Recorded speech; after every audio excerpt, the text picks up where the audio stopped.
there's a big oratorio tradition in England, which goes back to the Messiah. That which has always been a very big, a popular work in this country, and Mendelssohn then wrote a number and it's always been a thing to write oratorios in England. But if you look at the Messiah, it basically takes texts from the Bible, and each of the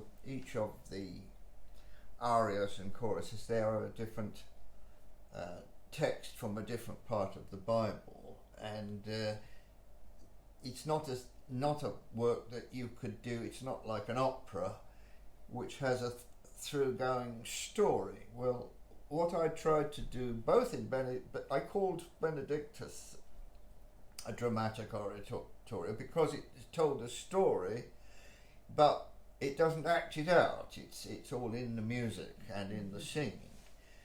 And so I think the Passion of Mary does tell the story of Mary, and you can if you follow it from and you hear it, I think it comes over very dramatically. In other words, it